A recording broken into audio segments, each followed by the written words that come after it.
Hello and welcome to episode 1 of series 2 in the Relaxing Piano Playlist with your host James Quinn here at the piano.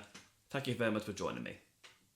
So I hope you enjoyed all of series 1 and all the music that I played in the first series, ranging from a wide variety of composers, many of which familiar and maybe one or two maybe unknown to you, which I'm hoping will continue in the same manner in this second series.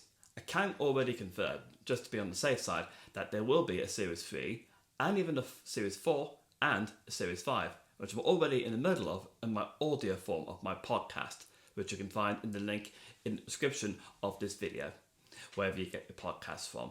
And I hope you enjoy listening to the audio version should you wish to do so. But I think in some ways you get a bigger benefit of actually seeing me play the pieces. And if by any means you feel that you might want to have a short tutorial on any of the pieces that you may want to learn, do feel free to leave this in the comment section underneath, and I will do my best to do some piano tutorial videos as well, which will cover any piece that you want to learn from the pieces I've been playing throughout the entire project of the Relaxing Piano Playlist. So with that out of the way, let's go on with the music in this very first episode of Series 2. The first piece that you're going to hear comes from the Baroque composer Johann Sebastian Bach. And the piece that you're going to hear is in fact originally written for the organ chorale prelude. This was arranged for the piano by the celebrated wartime British concert pianist by the name of Dame Myra Hess. This is known as Sleeper's Wake. An interesting fact very quickly is that the first verse has some original lyrics that, when translated, was actually telling people to turn their lights on, as it were, like lamps, at the dark of night. And many people assumed this was to prepare for anything awful that could happen. But in fact, when understood the nature of what the words actually say, what it really means is to shine a light for something joyous to happen. And I think especially in these times that we're all going through, from one thing to the next, I thought this was rather fitting and an appropriate start, not only to the episode or the series, but a very appropriate piece for us to unwind to. And I really hope you enjoy hearing this absolutely gorgeous piece. This was originally published by Bach in his organ chorale prelude form as BWV number 645. We then go to the classical period for our next couple of pieces. The first of these comes from the composer Wolfgang Amadeus Mozart. And you're going to hear a short standalone work of his that he composed, and this is known as his Adagio in C, which he published as a single work bearing the Köchel number 356.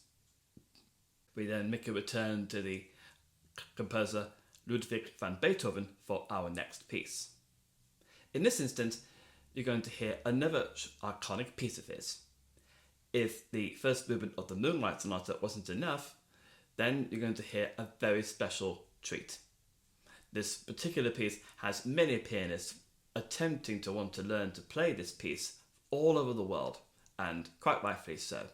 It is, of course, one of his very last bagatelles that he ever composed, and from its title, it was actually dedicated to the person in question. This was originally published as Work without Opus number 59. This is simply known as Für Elise.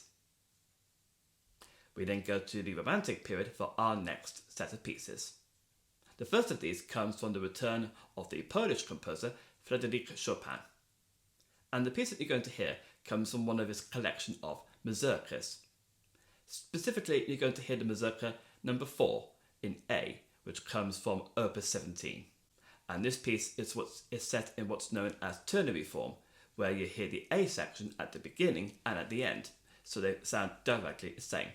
And then you get a middle section, section B in a manner of speaking, which contrasts into a different tonality, which in other words starts off in minor, finishes in minor, and actually has a major key transition, which is very clever.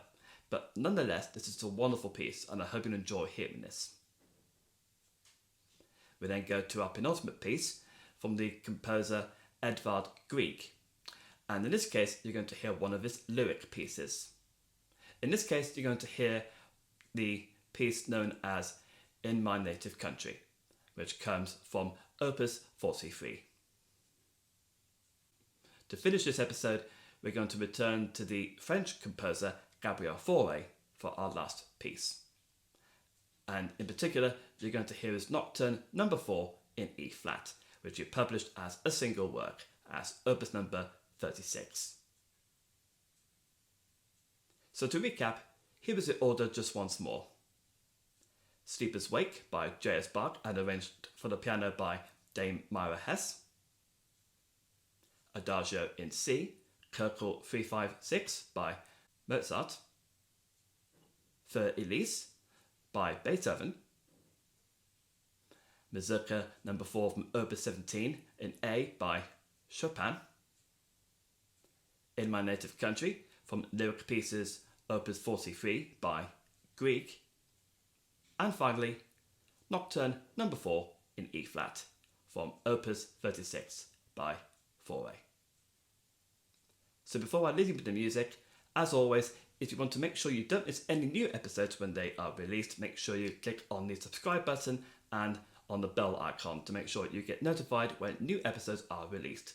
You can also use the opportunity simultaneously to view any previous episodes and videos you may have missed, as well as other content that I post here on my YouTube channel, which include other future standalone videos coming up very soon. So all that's left for me to say is, of course, sit back, relax, and I hope that you all enjoy the music in this very first episode of Series 2 in the Relaxing Piano Playlist. Thank you.